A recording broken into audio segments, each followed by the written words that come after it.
Pokrovsk situation. You know, the situation is complicated. The enemy was on November 5th and he continues, but on November 5th, there were assault operations with the involvement of equipment. He lost equipment, but the number one goal for the enemy is to occupy Pokrovsk as soon as possible. This goal remains. Are there any real chances now that the United States will agree to give us Tomahawk missiles? How do you assess the likelihood of a positive decision? Well, as I said, we are working on this issue with our partners. First of all with the United States of America, first of all with the White House, with the President. We also work separately with manufacturers. We said that this is a separate pressure on Russia. This decision is important to us. President Trump didn't say no. It was absolutely true. But various institutions gave us positive signals about this decision. Of course, that ultimately depends on the President of the United States of America. We have talked to manufacturers, and they will be happy to do so if there is a positive signal from President Trump. This is how they view Ukraine and Russia. You know, they will be happy to give us or sell us the relevant systems. We talked between us not only about Tomahawks and things that, let's not say many different names, but which also work well for long-range targets. That is, we are interested in a set of different ones, if I may use the word, different services. And for us, this is a really deterrent package for the continuation of Russian aggression.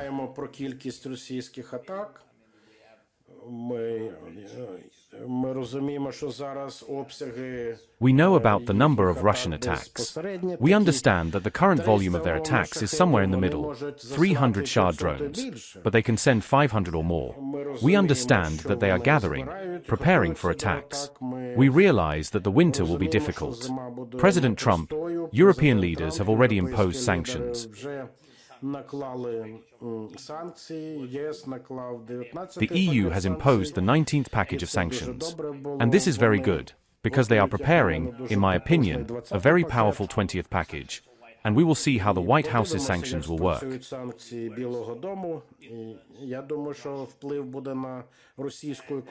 And I think the impact on the Russian economy will be very serious. So I think that things like Tomahawks and other long-range weapons, Storm Shadow, Scalp, and other weapons,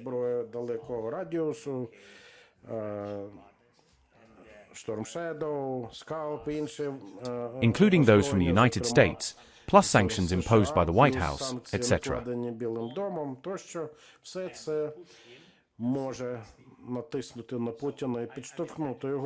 All of this can put pressure on Putin and make him want to talk and communicate.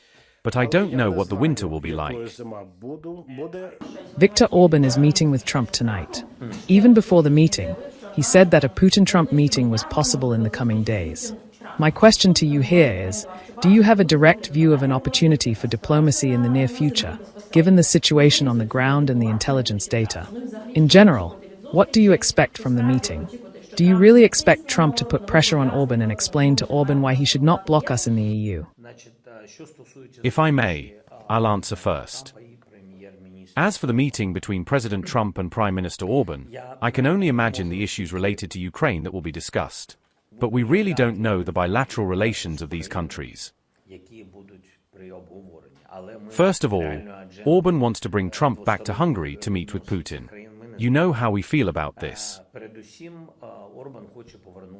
I won't repeat myself if there is a meeting, wherever it is, that definitely brings about a ceasefire and an end to the war. Ukraine will support any format.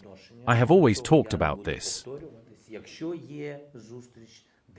If the meetings are needed for Mr. Orban's electoral salute and without results, we cannot support this. Of course, meetings about us and without us are therefore fruitless.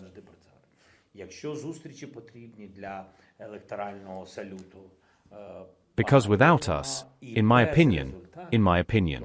But again, if there is a result, we accept any format, except for Russia and Belarus, because they are allies in this war against us. I am also confident that the Hungarian Prime Minister will raise energy issues, so everyone understands the consequences of the White House's sanctions and especially President Trump's sanctions on energy companies.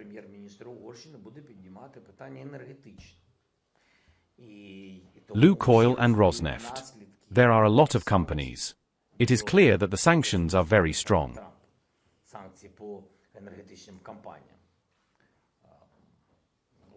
Orban will look for opportunities to get special treatment for them.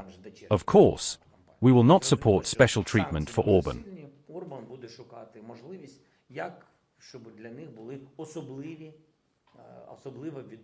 We'll see what happens, what the United States decides. Let's put it this way. I think these are the two main things.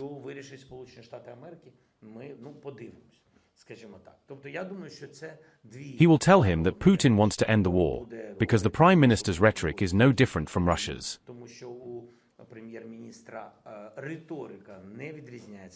He will say that Ukraine is losing the war because his rhetoric is no different from Russia's.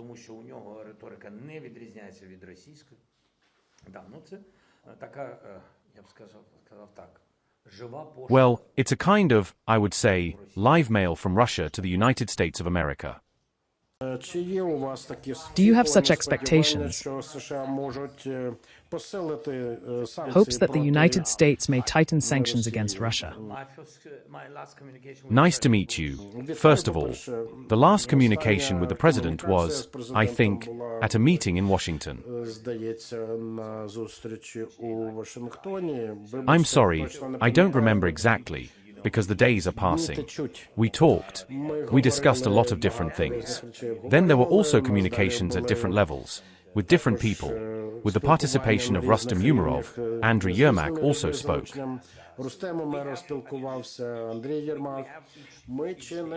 We communicate with Americans at various levels almost every day.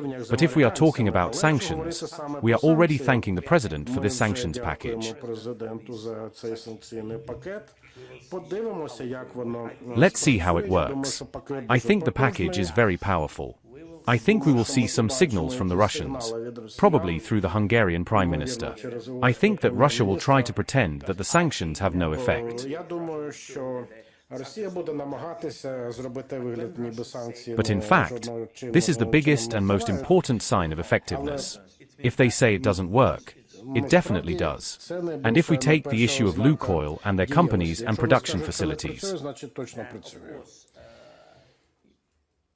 you know that there are several Lukoil production sites in Europe, in some European countries, which are actually very much pro-Ukrainian countries, but nevertheless, Lukoil has production there. They started appearing there in the 1990s.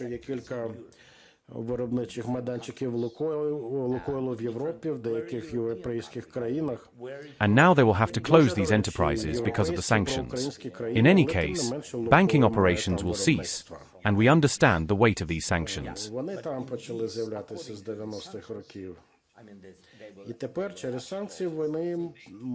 They will strike harder. And these are only the first steps, the first consequences. They will create difficulties for the Russians.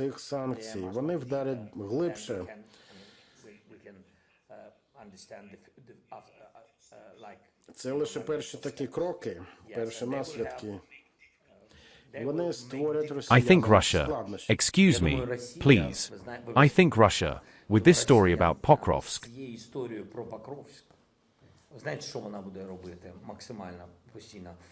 you know what it will do as constantly as possible? It is very afraid of strong decisions being made by the United States if there is no success on the battlefield. That's why it's very important for Russia to do everything it can to actually capture Pokrovsk in any format and show success on the battlefield. Do we believe that Trump can influence the Hungarian Prime Minister to stop blocking Ukraine's European integration?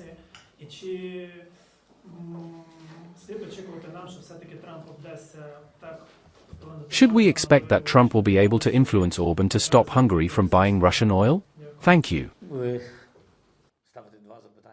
You are asking two questions that Orban came with, mostly, so that they can somehow solve them so that their oil dependence on the Russian Federation does not suffer. I am sure that he will raise it simply as much as possible. But he must also understand our attitude to this. We cannot allow the Russians to make money on this, on energy. And even where our hands are tied because of certain contracts, obligations, etc., we will still find a way to make sure that there is no Russian oil in Europe. It is very good that the United States is interested in this. But as a country under Russian aggression, we are definitely interested in this. And Orban, who is constantly talking about issues with various players who are important to influence us. In my opinion, he should have built his election campaign not on hatred of Ukraine, but on friendship, on the fact that, look, I have a problem regarding the energy sector, let's help me solve it. And he thinks not about people, not about solving this problem, but about himself. And he thinks that he will do it using the hate for Ukraine. He won't. Why? Because we won't. We will not allow the Russians to sell oil there. It's a matter of time, of our stand. Some things we simply cannot do today because there are many different dependencies in this puzzle. But we will still make a picture from this puzzle. He clearly understands this, and no one can influence us. Just no one. And that's why he blocks. He thinks that he will block us in Europe, but no one will stop Ukraine's development.